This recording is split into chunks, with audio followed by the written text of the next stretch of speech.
Welcome back to the Sports Source. This segment brought to you by one of our new sponsors on the show today. We have a couple. Dryer Lint Busters. These folks have already proven themselves to me. Your dryer vents are supposed to be cleaned every year. I didn't know that. Most people don't do that. That becomes a fire threat. It also eats up your energy bill. So these folks, what they do is they come out to your house. They have tools that enable them to clean the dryer vents out, and then they show you a gauge that lets you see exactly the work that's done. The dryer's air temp, the dryer they did for me went from 72 to 94 degrees. The airflow went from 11 miles an hour to 23 miles an hour. What's that mean? What normally took an hour to dry clothes took 30 minutes, which should help your electric bill. $99 is all it costs. It takes less than an hour. And if you don't see improvement in the gauges they show you, you don't pay for it. Dryer Lint Busters, folks. I'm a believer. DryerLintBusters.com to learn more. Welcome to the show, guys. All right.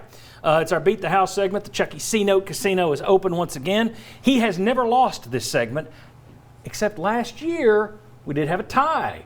You actually broke even with the house. Will Overstreet, the first guy to ever come close. This year I have added a layer of fun. Let me show you the rules very quickly, what we're doing this year. Chuck will pick the winner and the spread as usual, but he's also going to pick the over-under total points. I thought that'd be fun to add that in with Heupel's offense this year.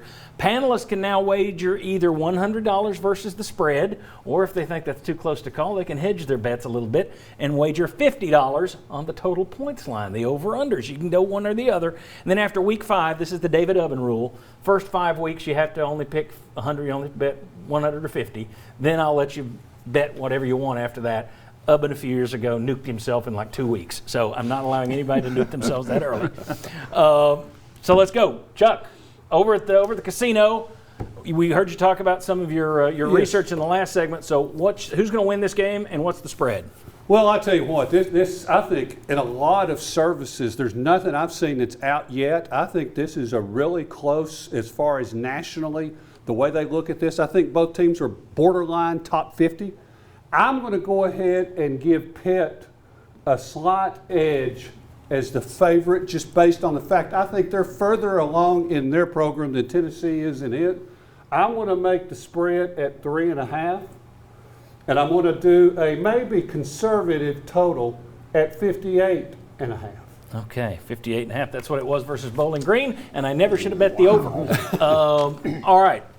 So, and here's the question for everybody, just to defend Chuck a little bit. If the line comes out and it's something different, I asked Chuck to pick a line that he thinks will split our panel. So that's why it might not, although you usually do get exactly what Vegas winds up with. But Will, you were the champ, or you were our champ last year. Well, wait a minute. No, he was the champ. A tie goes to the house. No. You're really just your own thing. You're the casino. You've got it easy. All right, Will, are you taking you can either bet Pitt, and Chuck, let me get you to step back a little bit. So step to this one. Yeah, that side. Well, as you can see, we really worked through this before the show. Oh, here I am. All right, there we go. Pitt, 3.5. You can bet that line one way or the other, or you can do total points, 58.5. Which do you feel more comfortable with, Will? I'm going to pick Tennessee in this game, actually.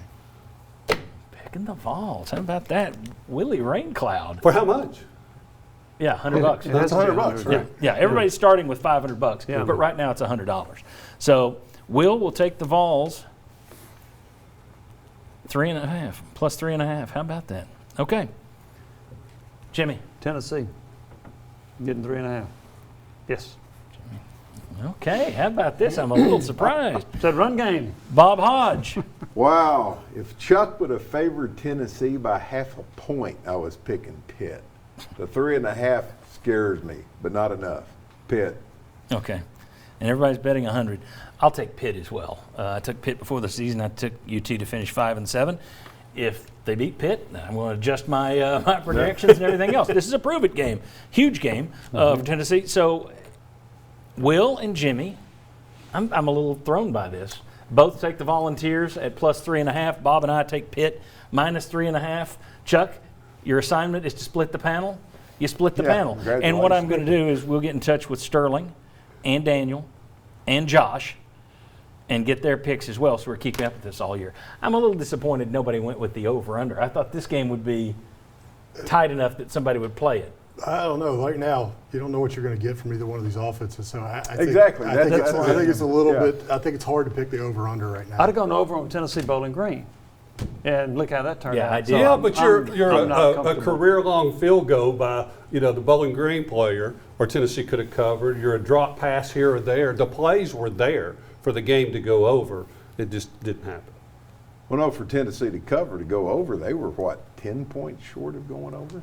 Yeah, it was 58 and a half. Well, I mean, to cover the line. Oh. On yeah. the apps, No, from what I over. hear. Also, Over/under. I just From what saw. I hear, also, there was an app that had him at 58 and a half. Also, we just saw a game that went 10-3.